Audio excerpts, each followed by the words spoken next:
Nonprofit landlords say that the pandemic eviction moratorium conditioned lower income people to not pay their rent. But the city of Seattle thinks that those people are unable to pay. And they're wrong. I'm Tony, and this is Real Estate Investing and Landlord News. All right, so I have an interesting article for you today. It's coming out of the city of Seattle, and it has to do with how nonprofit landlords are really struggling to collect the rent. Okay, there's a lot of people who are not paying rent inside these nonprofit affordable housing facilities. Okay, so it's one of those things where, hey, these people are being funded a lot by taxpayers, but they still charge a much smaller portion of the rent to the actual tenant. And a lot of these tenants, they just decided, hey, we're not going to pay. We're not going to pay because we know that you're not going to evict us. That's basically what they said. And it started off during the pandemic, but as soon as even though it took a long time in Seattle for the pandemic eviction moratoriums to end, they did end, but the people didn't start paying even after they ended. So a lot of the people who run these nonprofits are saying, hey, these people, they're not actually unable to pay. They're just being lazy. They're just deciding not to pay. Now, the reason I bring this article up is because, you know what? When for-profit landlords such as myself were saying this before, that the people who are not paying rent, they're not paying because they weren't able to pay. They were paying because they knew they would get away with not paying, okay?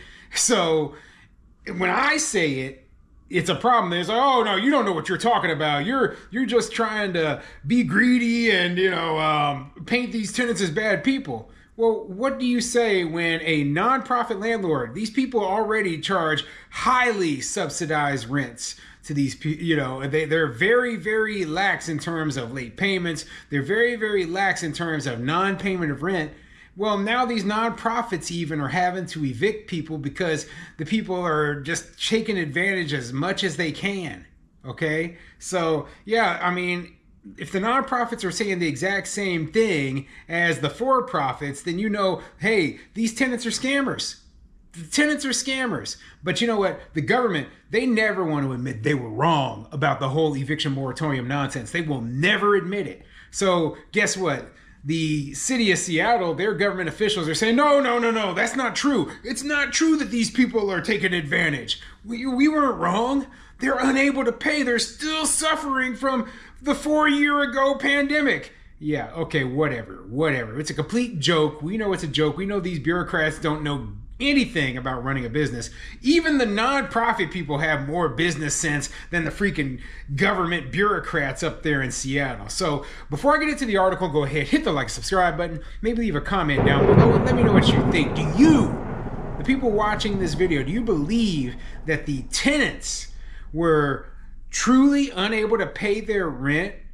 Or do you believe that they were taking advantage of the system and taking advantage of the fact that nobody was requiring it and then spending their money on other things?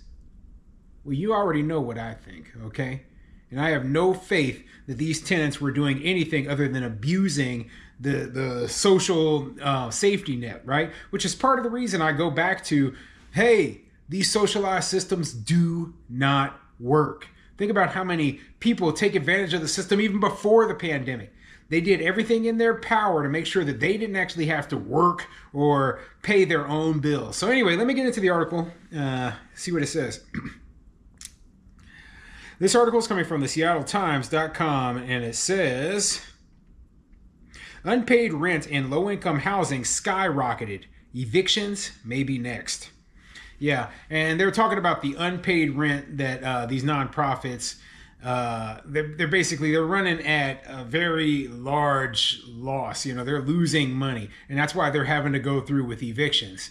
So let's see what the article says about the whole situation. In Seattle and across the country, nonprofits that operate low-income housing face a skyrocketing balance of unpaid rent.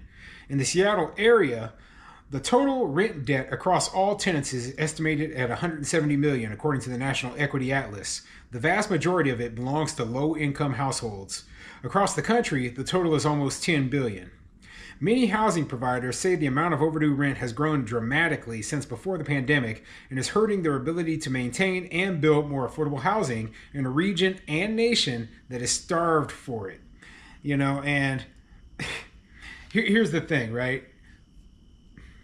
It's always going to be very difficult to build affordable housing because it isn't very profitable. Okay. Now, the one thing I will say, and the only place I've really seen affordable housing being built that was profitable for the landlord is pretty rural areas, extremely small towns, places where land is super cheap, where labor is super cheap. You're not going to be able to find a place where it is super easy to build new affordable housing for tenants that's in a major metropolitan area. And I say major, I would say anything over population of 100,000, okay?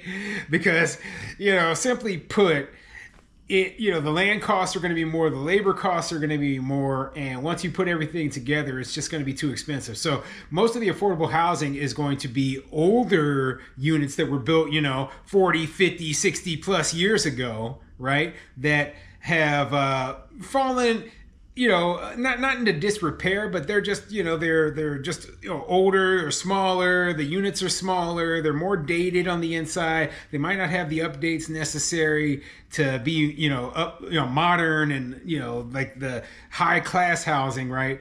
And so those housing units become the affordable housing for the people who are looking for it. Okay, so the best thing we can have is different ages of housing, and the older the housing is and maybe in a worse part of town, then the more affordable it's going to be for the tenants who are looking for it. These organizations, whose missions include bringing and keeping people off the street, have begun to evict non-paying tenants to bring in paying ones. Some fear more evictions are on the way. Housing providers have been meeting with local, state, and federal officials to come up with solutions, and in some cases, asking to make it easier to evict tenants. The increase in unpaid rents can be traced to the pandemic, which was a hurricane of economic disruptions, especially at the lower rungs of the ladder. Yeah, and I've been talking about this for a while, okay? Basically, it is so hard to get these people to start paying again once you have conditioned them to not pay rent for a long period of time, which is why we needed to end the eviction moratoriums much quicker. And places like Seattle, they were dumb and they just kept that ball rolling for 3 years. And you see the result now. Now you have these tenants who are used to getting government assistance, not just getting government assistance because they already were getting a big handout just by being able to live in these affordable housing units run by nonprofits. They were already getting their rent highly subsidized, but that isn't enough. Now they're used to getting free rent, okay? Just getting cheap rent isn't good enough when you can get for free. So yeah, they have conditioned a bunch of leeches, essentially. Okay, government leeches who, hey, I can't pay rent. The government needs to take care of it for me. They need to pay my utilities, and then otherwise I'll be homeless. No, you won't be homeless. You'll actually have to work. You'll actually have to spend that money on something other than alcohol, tobacco, and lottery tickets. Okay, and yeah, I know I am generalizing and stereotyping, but I'm trying to get a point across here that basically this stuff doesn't work. And when you give people a bunch of free money, then that makes them lazy. That's what the point that I'm trying to make. That's why I'm so much against socialism. But housing providers and tenant advocates differ in how much blame they assign to people for either choosing or being unable to pay rent. The narrative may affect how comfortable organizations and governments feel in allowing evictions to be the release valve for this financial problem.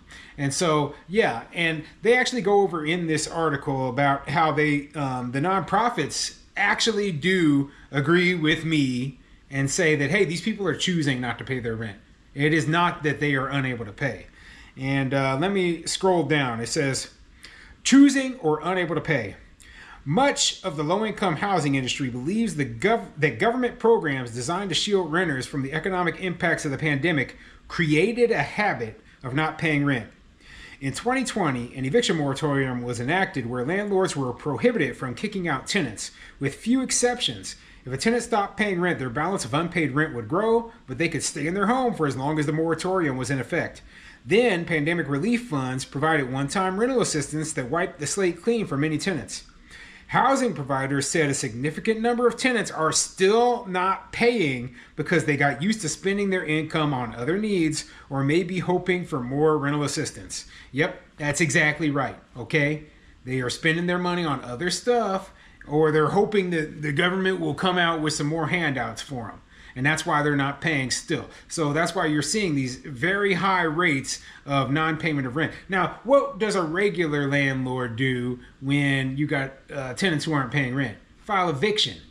But when it comes to a nonprofit, right, they are more willing to work with the tenant and all that. It's a bunch of garbage, right? And my other problem is that in places like Washington State, in places like Seattle, they actually stack the cards against the landlord for being able to get rid of these tenants who aren't paying. So you have tenants who are unwilling or don't want to pay the rent and thinking they're going to get a free handout, and you can't quickly get them out of your property. So you're just taking the loss. It's you who takes the loss because the government created systems that work against people who actually own the properties.